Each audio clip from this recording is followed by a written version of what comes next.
अणूचा हात जखमी असूनही कसंबसं ती काम करत होती. तेवढ्यात श्रेया अणूला हाक मारत तिच्या घरी आली.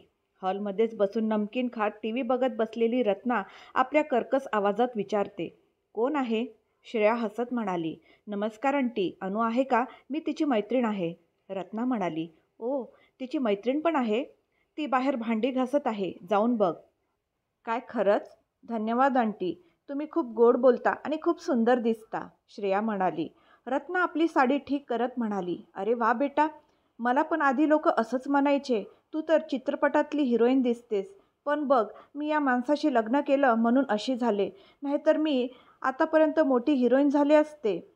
श्रेया मनाशीच म्हणाली, "अरे बापरे, त्या माणसाचं तर नशीब फुटलं असेल, ज्याने हिला आपली बायको बनवली आहे. नाहीतर कोण हिला हिरोईन म्हणलं असतं. ही तर अगदी बुलडोझरसारखी दिसते. वरतून बसून माझ्या अणूला कामाला लावते. याचा हिशेब तर मी नंतर करेन."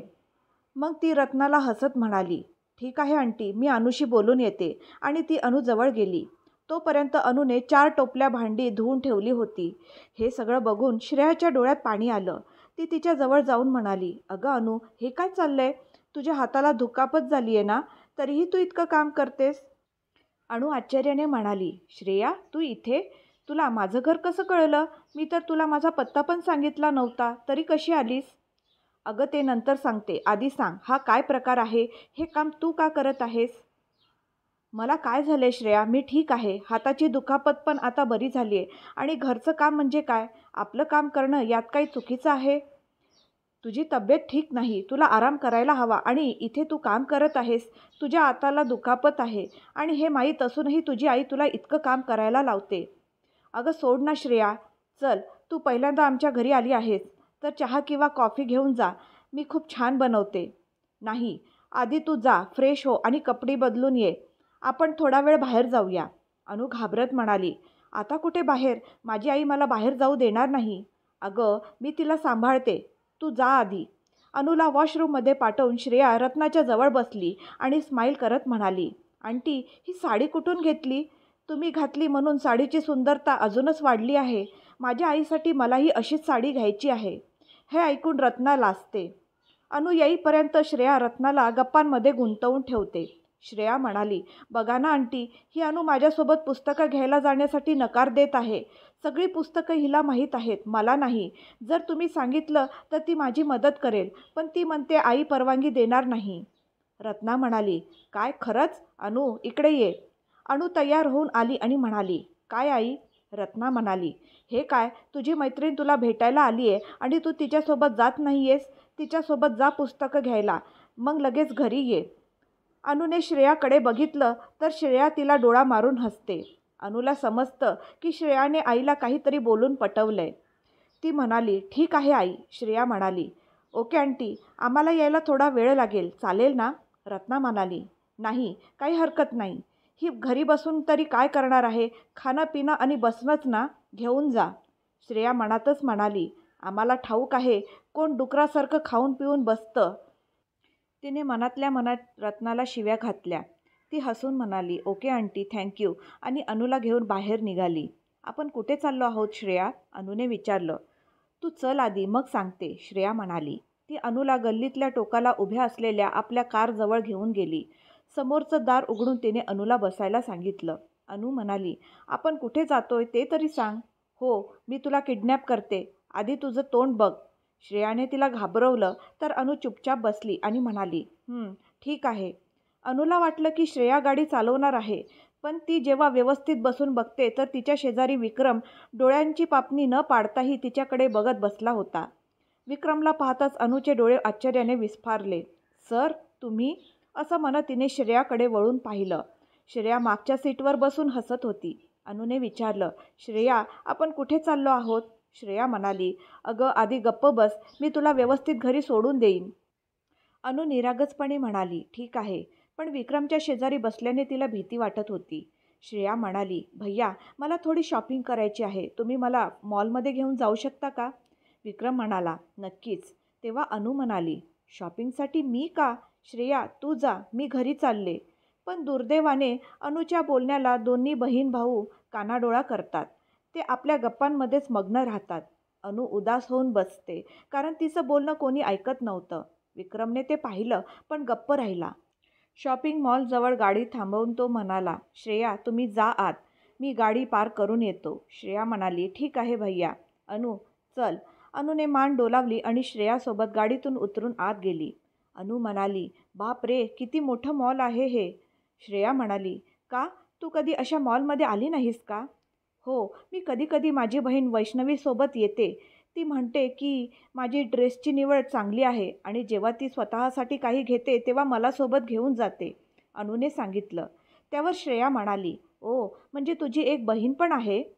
अनु म्हणाली, हो, माझ्या सावत्र आईची मुलगी. म्हणजे ती पण तुझ्यासारखीच चांगली आहे की तुझ्या आईसारखं तुला त्रास देते? नाही श्रेया, ती माझ्याशी फार क्लोज नाही आहे, पण फार दूरही नाही. ती सामान्य आहे. चला चांगलं आहे, निदान तुझ्या आईसारख्या वाईट सवयी तर नाहीत. मग त्या दोघी एका कॅफेमध्ये जाऊन बसल्या. अनुने विचारलं, तू म्हणाली होतीस ना की तुला शॉपिंग करायची आहे? तेवढ्यात विक्रम पण त्यांच्याजवळ येऊन बसला. तेव्हा श्रेया अनुला म्हणाली, तू इथेच थांब, मला थोडं काम आहे, मी लगेच येते. आणि ती अनुला विक्रमच्या जवळ सोडून शॉपिंगला निघून गेली. अनुने श्रेयाला जाताना पाहिलं आणि मग समोर बसलेल्या विक्रमकडे बघितलं. अनु हळू आवाजात म्हणाली, मी पण तिच्यासोबत जाते सर. तिचा आवाज इतका मंद होता की तिलाच नीट ऐकू आला नाही. मग थोड्या मोठ्याने म्हणाली, मी श्रेयासोबत जाते सर. विक्रम म्हणाला, तू जाऊन काय करशील? तुझा हात दे इकडे. का सर? अनु म्हणाली, जर तू असेच प्रश्न विचारलेस तर मला आवडणार नाही. मला खूप राग येईल आणि तू माझा राग सहन करू शकणार नाहीस. विक्रमच्या बोलण्यावर अनुने आपला हात पुढे केला. विक्रमने तिचा जखमी हात पाहिला. अजूनही तो खूप लाल होता. स्किन निघाली होती. विक्रम म्हणाला, हे काय, तू ऑइंटमेंट लावली नाहीस आणि औषधही घेतलं नाहीस? हे तर कालपेक्षा अजूनच खराब झालंय. अनु हळू आवाजात म्हणाली, लावलं होतं सर. जर लावलं असतं तर कमी व्हायला हवं होतं ना, पण हे तर वाढलंय. काय प्रॉब्लेम आहे? विक्रम म्हणाला. अनु घाबरून म्हणाली, माहीत नाही सर. ठीक आहे, काही खाल्लंस का नाही? विक्रमने विचारलं. मी आत्ताच जेवली सर. ती पुन्हा खोटं बोलली. कालप्रमाणे विक्रम पुन्हा तिला खाऊ घालेल या भीतीने. विक्रम म्हणाला, माझ्याकडे बघून सांग, खरंच जेवलीस? अनु थोडं अडखळत म्हणाली, खरंच सर, जेवले. तुझ्या चेहऱ्यावरून कळतंय की जेवली आहेस की नाही. चल, रेस्टॉरंटमध्ये जाऊन काहीतरी खाऊया. नको सर. प्रत्येक गोष्टीत इतकी का घाबरतेस? मी तुला काही करतोय का? नाही सर. त्यावर विक्रम रागाने म्हणाला, मग का घाबरटासारखी घाबरत आहेस? विक्रमच्या बोलण्यावर अनु ओठ फुगवून शांत बसली.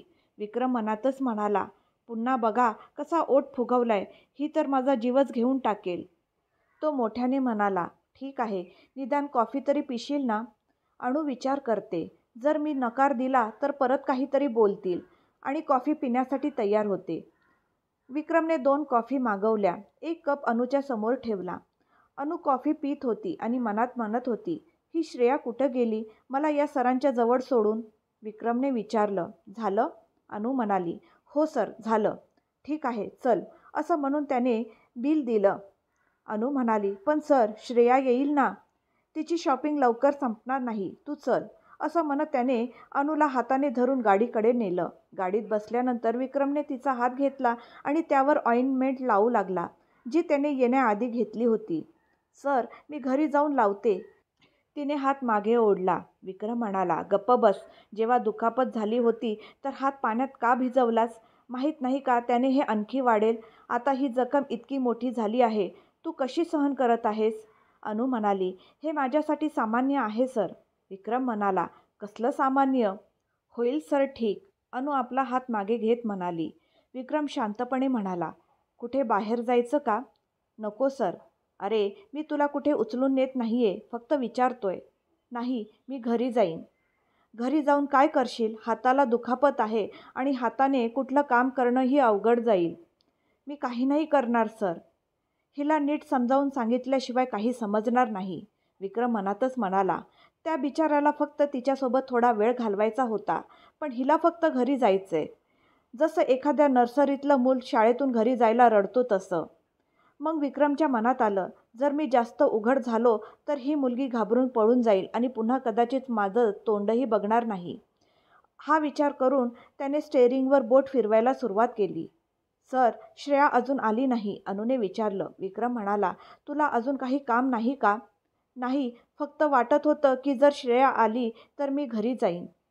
तिला वेळ लागेल, पण मी तुला घरी सोडतो, असं म्हणत त्याने गाडी स्टार्ट केली. अनु मनात विचार करत होती, श्रेया मला बाहेर का घेऊन आली आणि मग मला इथे एकटं का सोडलं? तिला विचारात बघून विक्रम म्हणाला, काय गं, वेड्यासारखी काय विचारात गुंतली आहेस? अनु म्हणाली, काही नाही सर. उद्या काय प्लॅन आहे? रविवार आहे ना? विक्रमने विचारलं. अनु म्हणाली, काही नाही सर, घरीच राहीन. तू कधी बाहेर फिरायला जातेस की नाही पागल मुली? हो जाते ना, रोज कॉलेजला तर जाते. कॉलेज व्यतिरिक्त कुठे जातेस? कुठेच नाही. का पागल? तुला बाहेर फिरायला जायची इच्छा होत नाही? मी पागल नाही आहे. तुम्ही नेहमीच मला पागल म्हणता सर, ती तोंड फुगवून म्हणाली. विक्रमने मनातच विचार केला, हे देवा, तिचे मूड किती स्विंग्स होतात. बघा तर जरा, ह्या क्यूट चेहऱ्याला बघून तर किस करायची इच्छा होत आहे.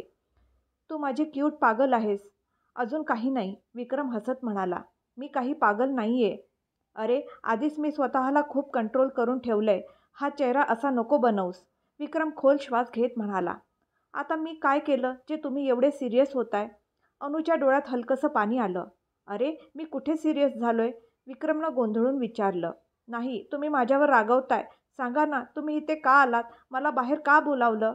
अनुनं डोळे पुसत विचारलं. उफ, का बोलावलं? अरे पागल मुली, तुला पाहावंसं वाटलं म्हणून बोलावलं. विक्रम मनातच म्हणाला. मग काय, आम्ही तुझ्या घरी येऊ शकत नाही का? आम्हाला तुझ्या घरी येण्याची परवानगी नाही का? विक्रमने हसून विचारलं. अनु मात्र शांतच राहिली. मी फक्त हे पाहायला आलो होतो की तुझी जखम कशी आहे आणि तू इथे रडायला लागलीस. बरं, तुला आवडत नसेल तर आता तुला त्रास देणार नाही, विक्रम म्हणाला. अनु पण घरी पोहोचेपर्यंत शांतच राहिली. तुझं घर आलं, उतरशील?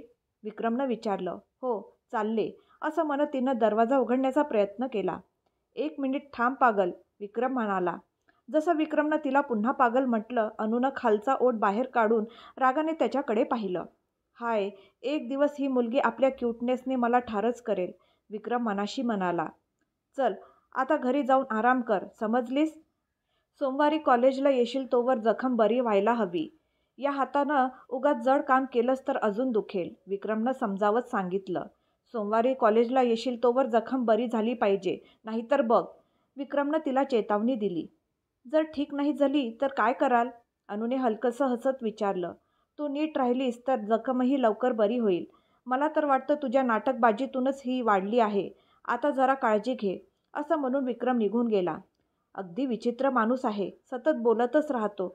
घरात काम करणारी मीच आहे आणि या हातानं सगळं काम करीन तर जखम अजून वाढेलच ना, बरी थोडी होणार आहे. अनु स्वतःशीच पुटपुटत घराकडे निघाली. ती घरी पोचताच रत्नाने तिच्याकडे पाहत विचारलं, अरे तू एकटीच आलीस? तुला सोडायला जी मुलगी येणार होती ती कुठे गेली?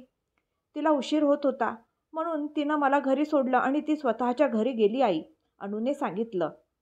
ठीक आहे, आम्हाला भूक लागली आहे, सगळ्यांना जेवण वाढ, रत्ना आदेश देत म्हणाली. हो आई, म्हणत अनुने रत्ना, वडील आणि बहिणीला जेवण वाढलं. स्वतःसाठी फक्त ताक करून पिलं आणि खोलीत जाऊन आडवी झाली. अनुला घरी सोडून विक्रम पुन्हा मॉलजवळ गेला आणि श्रेयाला फोन केला. अजून किती वेळ लागणार तुझी शॉपिंग संपायला? हो हनी, येते, श्रेया म्हणाली. 10 मिनिटांनी ती दोन्ही हातात भरपूर शॉपिंग बॅग्स घेऊन गाडीत बसली. ही तू शॉपिंग केली आहे की संपूर्ण दुकानच विकत घेतलंयस? विक्रमनं चिडवत विचारलं. हॅलो भैया, हे सगळे तुझेच पैसे आहेत ना, मग जे आवडलं ते सगळं घेतलं, श्रेया आनंदाने म्हणाली. धोकेबाज, फक्त अनुला घरी सोडण्याच्या बदल्यात इतकं नुकसान केलं माझं, विक्रमने नाराजी व्यक्त केली. अरे, दानदक्षिणा चढवली नसती तर तुझं काम कसं पूर्ण झालं असतं, श्रेया हसत म्हणाली.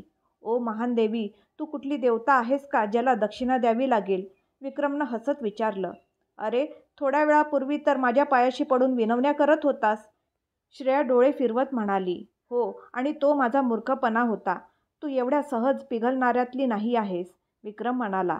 बरं, आता सांग, तू तिला व्यवस्थित तिच्या घरी सोडलंस ना, श्रेयाने खट्टाळपणे विचारलं. होय, ती नाही, वहिनी म्हण, ती तुझी होणारी वहिनी आहे, विक्रमनं चिडवत उत्तर दिलं. अच्छा अच्छा, तर आमच्या वहिनीला नीट तिच्या घरी ड्रॉप केलं ना भैया, श्रेया हसत म्हणाली.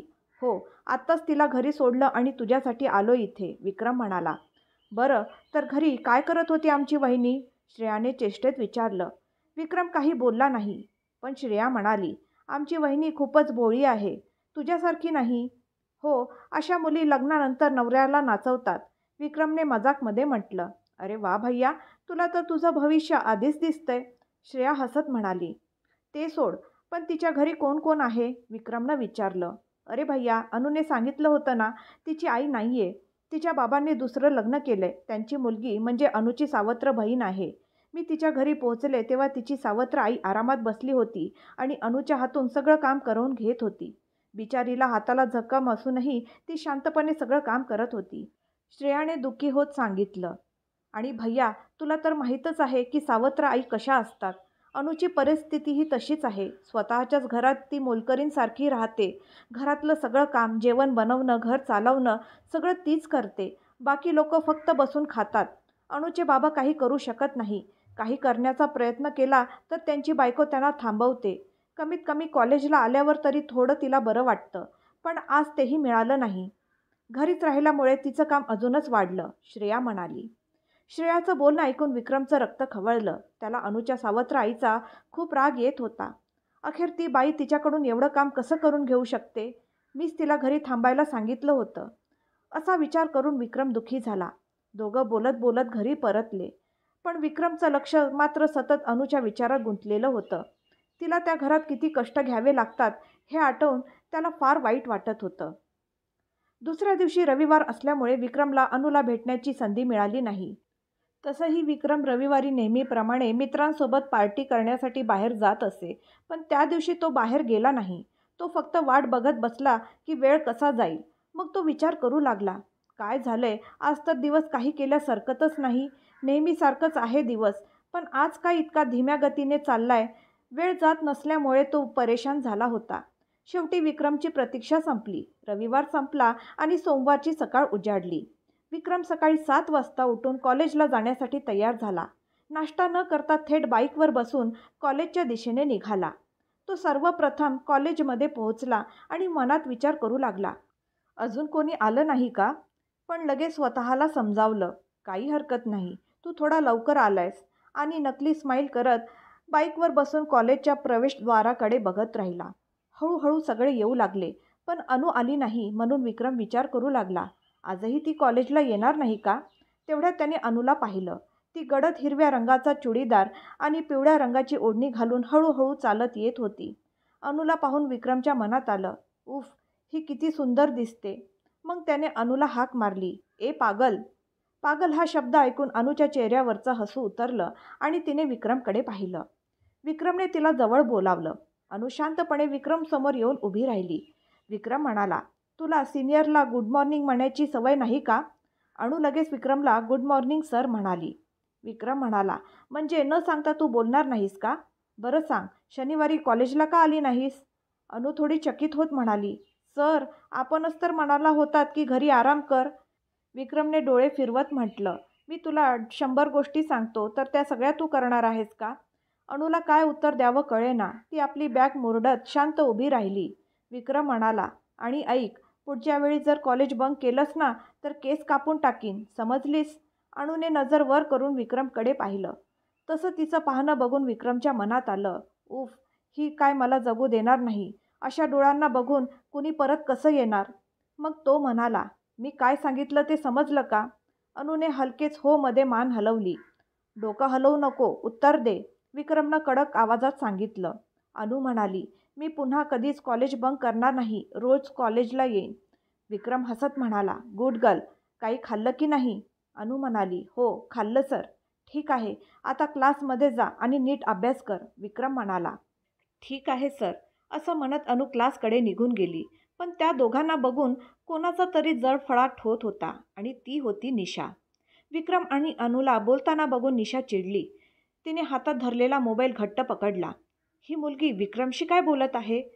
ती तिची मैत्रीण प्रीतीला म्हणाली. ती आपली ज्युनियर आहे. काल तर मी विक्रमला तिला कारमध्ये कुठेतरी नेताना पाहिलं होतं, प्रीती म्हणाली. ओ, हे चाललंय का दोघांमध्ये? याबद्दल नंतर बोलते, निशा मनात विचार करत होती. तेवढ्यात जय कॉलेजमध्ये आला आणि विक्रमजवळ जाऊन म्हणाला, हाय भाई, गुड मॉर्निंग. गुड मॉर्निंग, विक्रमने उत्तर दिलं. काय भाई, काल कॉल करूनही पार्टीला आला नाहीस, घरी काय करत होतास? जयने विचारलं. काही नाही रे, काल बाहेर जाण्याचा मूड नव्हता म्हणून घरीच आराम केला, विक्रम म्हणाला. अरे वा, खोटं बोलायची कला कधीपासून शिकलीस? जय मस्करी करत म्हणाला. खोटं बोलत नाहीये, खरंच सांगतोय. मी कुठेच बाहेर गेलो नाही, घरीच होतो. ठीक आहे, काल नाही गेलास, मग शनिवारी कुठे होतास? दुपारी कॉलेजमधून बाहेर पडल्यानंतर कुठे गेला होतास? जयने विचारलं. काही नाही, असंच, विक्रमने उत्तर दिलं. जय म्हणाला. अरे भाई, जेव्हा तू घरी गेलास ना, तेव्हा मला एक मुलगा दिसला, जो हुबेहूब तुझ्यासारखाच दिसत होता. एका कॅफेत भेटला. मी त्याचा फोटो पण काढला आहे. थांब तुला दाखवतो. असं म्हणत जयने फोन काढून अनु आणि विक्रम कॉफी पीत असतानाचा फोटो दाखवला. ओ नो, फसलो मी. हा इडियट तर मला प्रश्न विचारून अजून त्रास देईल. विक्रमने मनातच विचार केला. जय म्हणाला. भाई, मला मनात शिव्या घालून झाल्या असतील तर आता सांगशील, तू तिथे काय करत होतास अनुसोबत? अरे काय सांगू, असं काही नाहीये, विक्रम म्हणाला. म्हणजे तू मला नाही सांगणार ना? तू माझ्यापासून काहीतरी लपवतोयस. आत्ता कळलं, तू मला दूर करतोयस. तू मला आपला मित्र मानत नाहीस. जय डोळे पुसत म्हणाला. यार, तू जास्त ड्रामा करू नको. सांगतो सगळं, विक्रम म्हणाला. ठीक आहे, मग सांग. जय नजर खाली करून विक्रमसमोर उभा राहिला. श्रेयाला शॉपिंगला जायचं होतं. मी तिला मॉलपर्यंत सोडलं, एवढंच, विक्रमने सांगितलं. अच्छा, मग अनु तिथं कशी आली? जयने विचारलं. आम्हीच तिला सोबत नेलं होतं. ती शॉपिंगमध्ये मदत करत होती, विक्रमने उत्तर दिलं. ओ, मग तुम्ही लोक तिच्या घरीसुद्धा गेला होतात का? जयने विचारलं. हो, श्रेयाला शॉपिंगमध्ये मदत हवी होती तिची, म्हणून गेलो होतो, एवढंच, आणखी काही नाही, विक्रम म्हणाला. पण मग कॉफी शॉपमध्ये श्रेया का दिसली नाही? जयने एक भुवई उंचावत विचारलं. हे ऐकून विक्रमने जयला झापलं. ती बिल पे करायला गेली होती. किती शक करतोस? असं म्हणत विक्रम क्लासकडे जाऊ लागला. तुझं बोलणं ऐकून तर मला शंका येत आहे, जयने डोळे बारीक करत म्हटलं. काय रे, माझी बायको आहेस का तू, जो माझ्यावर संशय घेतोयस? विक्रम चिडला. त्यावर जय म्हणाला. नाही रे, असं काही नाही, सहज विचारलं. आता गप्प बस, नाहीतर मार खाशील, विक्रम ओरडला आणि पुढे निघून गेला. अरे यार थांब, मी पण येतो, असं म्हणत जयसुद्धा विक्रमच्या मागे गेला. भेटूया पुढच्या भागात. आजचा भाग तुम्हाला कसा वाटला कमेंट करून नक्की सांगा. आणि पुढचा भाग ऐकण्यासाठी माझ्या चॅनलला सबस्क्राईब करायला विसरू नका. धन्यवाद.